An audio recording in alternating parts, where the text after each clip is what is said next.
And you've just heard Light by April 4. And I'm delighted to be joined by Doc and Lou, who are April 4. Hello, both. Hiya. Hi, thank you for having us. Oh, it's an absolute pleasure. And I should say, Lou is speaking to us from Santiago, and Doc is speaking to us from Killarn, so virtually around the corner in comparison.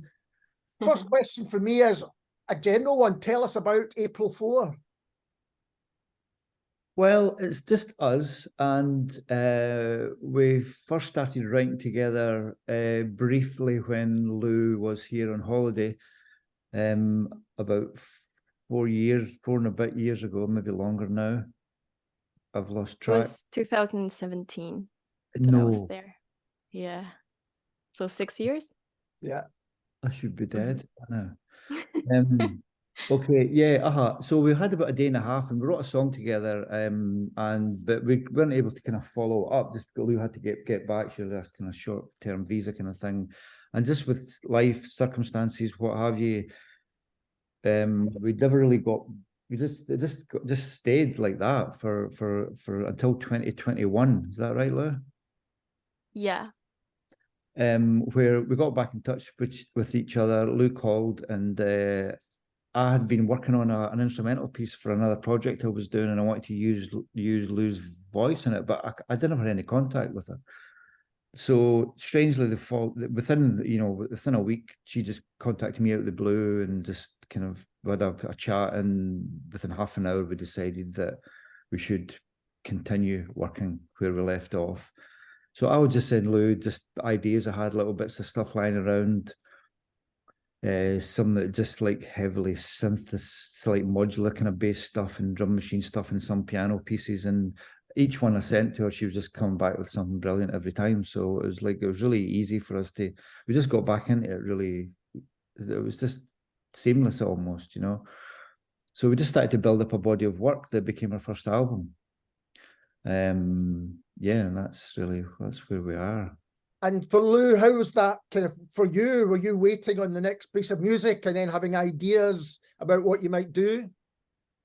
Well, when I got back in touch, I hadn't written anything really for the past 4 years. I kind of left music behind and started doing other things, but it was always my biggest passion and the thing that made the most sense to me. So I was like eager to get back into it, and I remember telling Doc, like, I kind of want to do this again. And I didn't even have a mic. I didn't have software or anything. And he sent me like an email with the things I should get, like the most basic things I needed. I remember I didn't even have like a proper computer, and my sister lent me hers.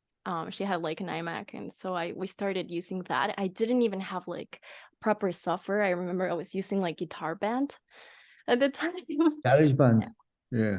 Yeah, GarageBand. And so we started with that. And once he sent me the first piece, I just kept writing, even though I didn't have many like instrumentals or tracks. I just kept writing, and then I would find a home for each piece of lyrics that I had written. Sometimes not, but most of the time I would. Whereas now I usually receive something from him and then write the lyrics to the music. I used to it was more like poems. Like I would write something and then I would find a way to make it melodic, if you know what I mean. I would say the songs they sound like poems, or at least, the lyrics are the lyrical songs. So that kind of really makes sense. And did you fall into a kind of rhythm of working, Doc, that way that it was a kind of back and forth out of necessity because you obviously couldn't meet up? Yeah, absolutely. No, we found a really good rhythm. We would just, I'd send stuff. It's always that thing. You're sending a piece of music to someone, or the elements of a piece of music to someone that you just don't know what's going to come back and whether they'll like it, as well. So there's always that horror.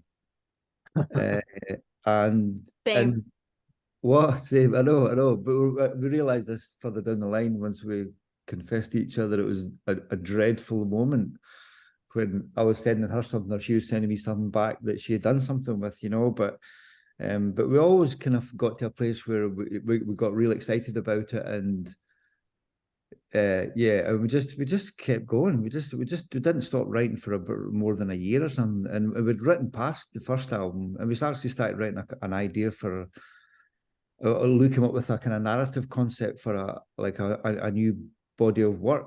So that became like the second album's written as well, but we haven't, just in kind of demo form. We just kept going. We just really kept going, and we've even sneakily started a third. So.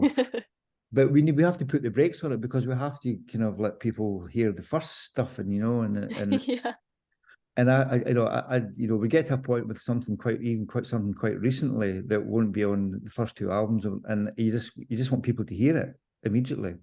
You just get that excitement about it, and you think people should hear this, but it might be 2 years before they hear it, and that's quite frustrating. Yeah. But we realise, we don't have any backing, as it were. We haven't really went to a label. We don't really have a finance to kind of spend money on PR or like a radio plugger or stuff like that. So we'll just try to just kind of find our own way into it, and yeah. So there's an element of we have to put the brakes on the writing process to promote and let people be aware of this first batch of stuff, Because you've got 5 songs released so far, is that right?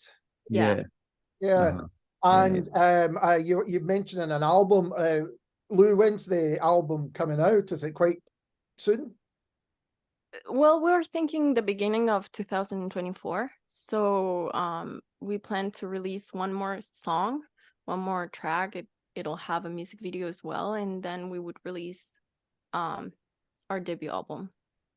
Right. And is it going to be those 6 that you've released, or are there going to be other tracks on it? Oh no, they're going to be can we say how many tracks? Yeah. 10. Yeah. Uh-huh. So we only saved 4. We're that anxious. I know. Yeah.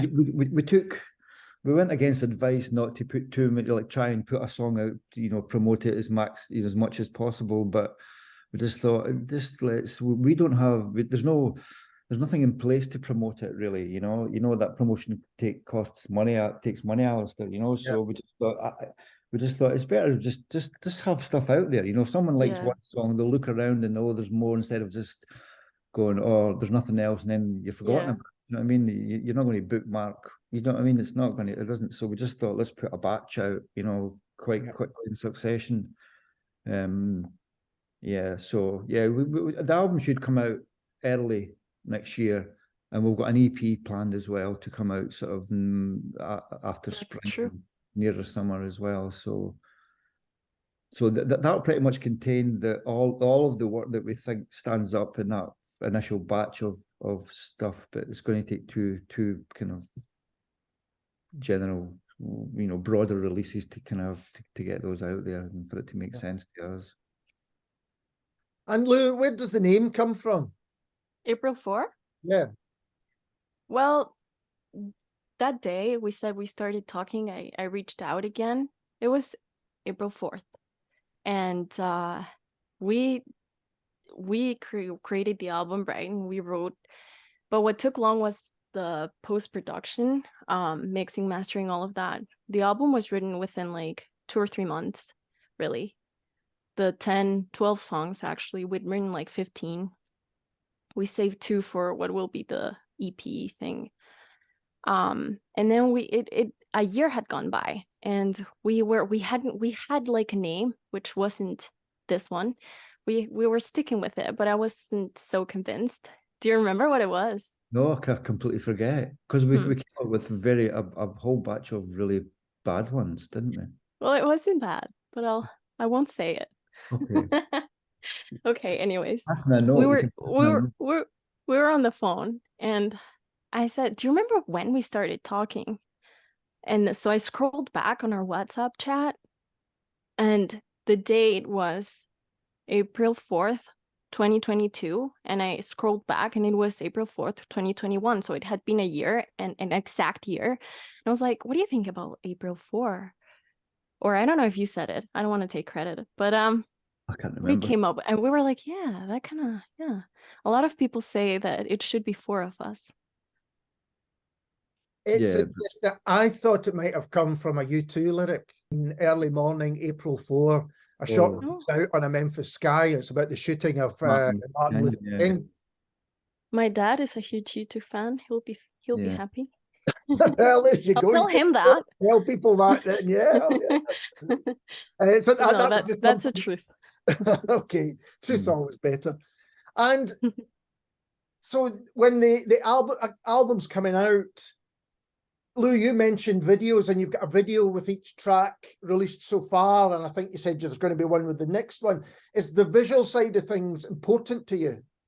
Oh yes, it's very important. I worked closely on Muse and Amapola and Felt. Felt has a visualizer. Not all of them are like full-on music videos. Some of them have visualizers. Light is one of them. Felt. I think that's and then Muse and Amapola and Eden have music videos. So I was more involved in the other ones, and Dog had more to do with Eden and the rest of them. I can't remember in my head. It's all so yeah, it's very important to me, but at the same time, the music is what's most important. Yeah. Right. And then the visual representation, I learned to let go of that, in a sense, because I used to have like very fixed ideas of what I wanted a visual to be for a song. And it's really hard to do exactly what you have in your head when you're creating, especially when you have a limited budget and you can only do what you can do. So I learned to kind of let go of that and just, as long as it does justice to what we're doing and it's a nice representation or a way to interpret the song, that's more than plenty. But yeah, it's very important to us. Doc, I was wondering whether that having the videos kind of in some way is instead of playing live, because I'm guessing that's a problem. It's not easy, put it that way, to say we're going to go on tour. No, we would need a production budget to be able to do that. We would need backing. We need an audience as well. Yeah. So so as a kind of, I mean, we've tried to kind of fill that gap more so with the idea of a kind of across hemispheres kind of visual thing, which is we both play something. Well, Lou sings and I'll play something from a song in a kind of stripped back version, and we've done one of those, and we're just in the middle of sort of doing another one. And I just glue the stuff together because the laws of physics don't allow us to say 1, 2, 3, 4, and we can both go at the same time. So we feel that's, and it's a kind of more intimate way, and it's just us. It's not like like visuals or actors are doing stuff. It's just us kind of interpreting the songs in a way, and so we've got one of those up on the YouTube channel, and we intend to do like several of those. You just kind of keep going, where Lou records in her place in Chile, and I record in the studio through there. I think that's a really good idea, because YouTube, perhaps more than anywhere, it's the kind of place where if someone likes one of your videos and one of the songs, then immediately we'll hopefully move on to the rest if it doesn't just play automatically. Yeah.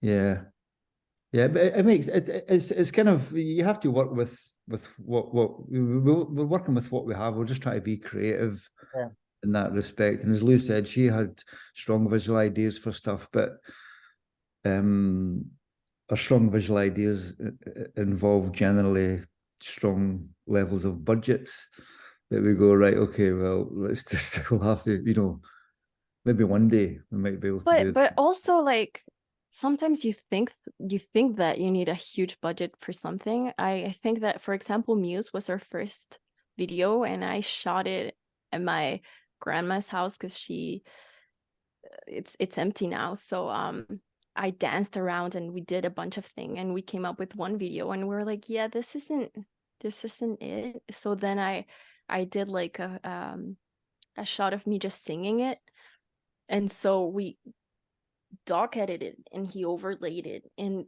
we were like, yeah, this is it. So, and it didn't take any budget, it wasn't, it was just me at my grandma's, and then at mine, it's just like finding a way to do everything. And I'm really happy with that video. I think it really it really sends the message that I wanted it to send, or at least I hope so. So sometimes it's not really about budget, but yeah, for some of the music that's very like futuristic, yeah, it's.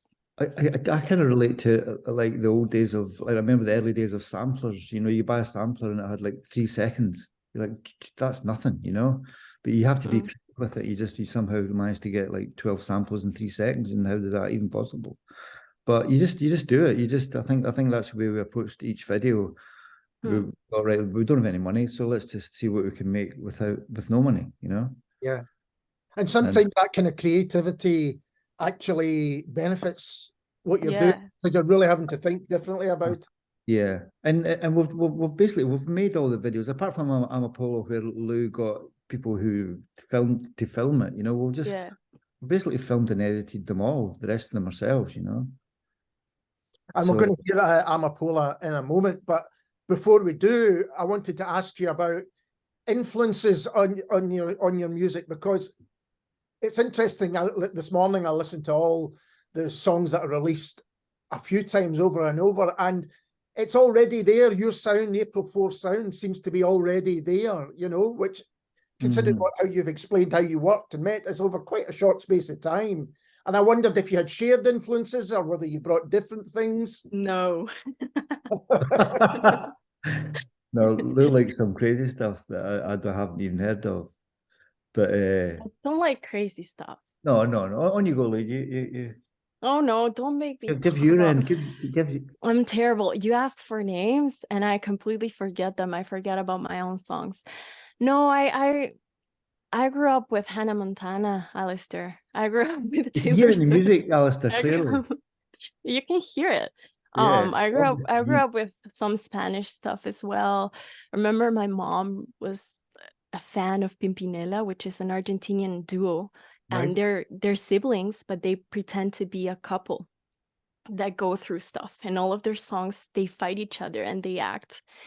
So I don't know. I think that a lot of my influences, I'm not aware of them. I could name a few, but I think that it has more to do with books and what I read, and like I really care about the storytelling. I think that's more important than I don't ever try to sound like anyone. I don't ever try to write like anyone. On the contrary, if I think that I sound like someone else, I immediately delete that recording.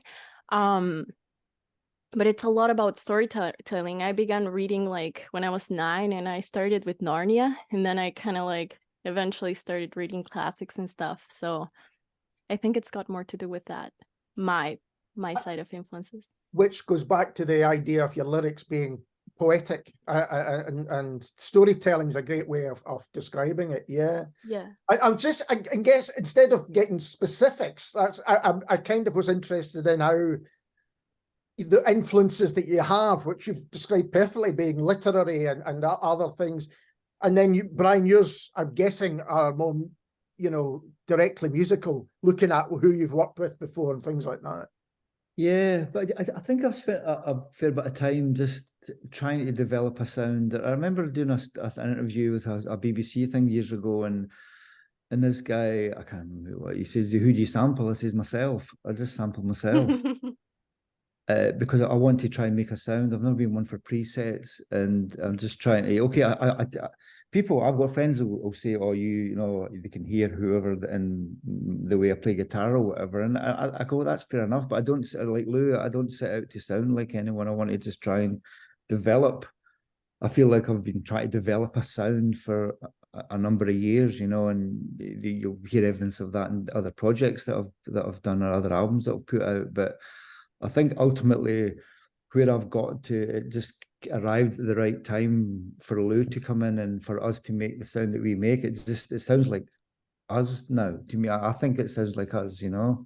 Yeah, absolutely. I think that's what was behind my question, was that for me, each track sounds like you, and it doesn't really sound like many other people. You know, if I was to really think about it, you know, there's a little bit, but to me, it doesn't. It sounds like April 4. And for a band who are new to me and will be new to a lot of people, I think it's quite special.